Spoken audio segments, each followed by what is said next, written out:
ശശി പറഞ്ഞിരിക്കുന്നത് താങ്കൾ ഒരു സിനിമാ കഥയിലെ കഥാപാത്രം മാത്രമാണെന്നാണ്. അതായത് എല്ലാം എന്നെക്കുറിച്ച് മാത്രം പറയുന്നുവെന്ന് ചിന്തിക്കുന്നത് കൊണ്ടാണ് താങ്കൾ എന്നെക്കുറിച്ചും അങ്ങനെ പറഞ്ഞതെന്നാണ് ശശി പറഞ്ഞു വെക്കുന്നത്. തൽക്കാലം അതിനിപ്പോൾ മറുപടിയില്ല.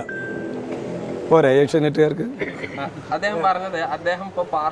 തൽക്കാലം അതിനുള്ള മറുപടിയില്ല. അതിനെക്കുറിച്ച് ചോദിക്കരുത്, മനസ്സിലായില്ലേ? ഇപ്പം അതിനെക്കുറിച്ച് ചോദിക്കരുത്. ശശിയായി ബന്ധപ്പെട്ട ഒരു കാര്യത്തിനും മറുപടിയില്ല. ആരെക്കുറിച്ചും ഒരാളെക്കുറിച്ചും ഇപ്പോൾ അത്തരം കാര്യങ്ങളെക്കുറിച്ച് ഒരു കമൻസും പറയാൻ ഞാൻ ഉദ്ദേശിക്കുന്നില്ല എന്നതാണ്. അതാണ് അതിനുള്ള ഉത്തരം. നിങ്ങൾ വെറുതെ ഇനിയിപ്പോൾ അങ്ങനെ പറഞ്ഞിട്ട് എന്തെങ്കിലും ഒരു ഉത്തരം കിട്ടുന്നു നിങ്ങൾ ചിന്തിക്കുകയേ വേണ്ട. അത് നിങ്ങൾ മനസ്സിലാക്കി. അങ്ങനെയൊന്നുമില്ല. പറയേണ്ട കാര്യം എപ്പോഴും പറയാൻ നല്ല ആർജവം പാർട്ടിയുടെ ജില്ലാ സെക്രട്ടറി എന്ന നിലയ്ക്ക് എനിക്കുണ്ട്. അത് ഏത് സമയത്തും. അതിൻ്റെ എല്ലാ പ്രശ്നം ഇപ്പം അതിനുള്ള സമയമല്ലാന്ന്. നമുക്ക് എന്തെല്ലാം രാഷ്ട്രീയ കാര്യങ്ങളുണ്ട്. നിങ്ങൾ നോക്ക് ഇവിടെ അല്ല ഞാൻ പറയട്ടെ, നിങ്ങൾ ചർച്ച ചെയ്യേണ്ടത് ഇവിടെ 400 രൂപ പെൻഷൻ വർദ്ധിപ്പിച്ച് 2000 ആക്കി. 1000 വീതം വീട്ടമ്മമാർക്ക് 31,34,000 പേർക്ക് കൊടുക്കാൻ പോവുകയാണ്.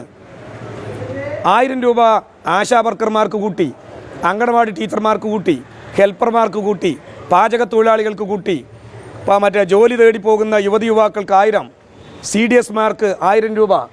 ഇങ്ങനെയുള്ള പ്രഖ്യാപനങ്ങൾ കേരളത്തിലെ ജനങ്ങളാകെ ഏറ്റെടുത്ത് വലിയ ആഹ്ലാദത്തോടുകൂടി സന്തോഷത്തോടുകൂടി 9-നും 11-നും കേരളത്തിലെ ബൂത്തുകളിൽ വന്ന് ഇടതുപക്ഷ ജനാധിപത്യ മുന്നണിക്ക് അനുകൂലമായി വോട്ട് ചെയ്യാൻ നിൽക്കുമ്പോൾ നിങ്ങളിങ്ങനെ ഞങ്ങളിങ്ങനെ ചൊറിഞ്ഞ് എന്തെങ്കിലുമൊക്കെ ഒരു ഇതിന് പുറകോട്ടടി ഉണ്ടാക്കാമെന്ന് വിചാരിച്ചാൽ നടക്കാൻ പോണ കാര്യമില്ല. മാധ്യമങ്ങളൊക്കെ ഇതിനു മുമ്പും ഒരുപാട് ഞങ്ങളുടെ പുറകിൽ നടന്നിട്ട് ഞങ്ങൾ ഒരുപാട് അപവാദ പ്രചരണം നടത്തിയിട്ടുണ്ട്, തെറ്റായ പ്രചരണങ്ങൾ നടത്തിയിട്ടുണ്ട്.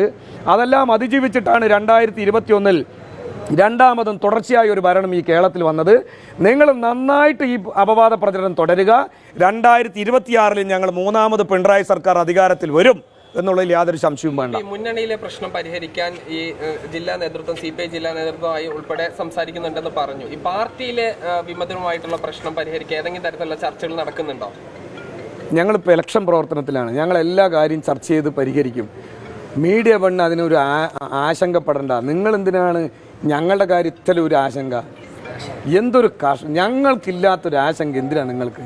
ഞങ്ങൾ പരിഹരിച്ചോളാം. നിങ്ങൾ അതിനെക്കുറിച്ച് നിങ്ങൾ ചിന്തിച്ച് വല്ലാതെ ടെൻഷൻ അടിക്കരുത്. നിങ്ങൾക്കിനി BP കയറരുത് കേട്ടോ. ഇത് ചിന്തിച്ചിട്ട് മീഡിയ വണ്ണിൻ്റെ മറ്റേ റിപ്പോർട്ടറിന് BP കയറാതെ നോക്കണം. കാരണം നിങ്ങളുടെയും കൂടി ഒരു ശാരീരികമായ നിലനിൽപ്പ് ഞങ്ങളുടെ ആവശ്യമാണ്. നിങ്ങളെപ്പോലുള്ള റിപ്പോർട്ടർമാരുടെ ഞങ്ങളുടെ പാർട്ടിയെക്കുറിച്ച് ഞങ്ങളുടെ പാർട്ടിയിലുള്ള കുഴപ്പങ്ങളെക്കുറിച്ച് നിങ്ങൾ വല്ലാതെ ചിന്തിച്ച് പ്രയാസപ്പെടണ്ട.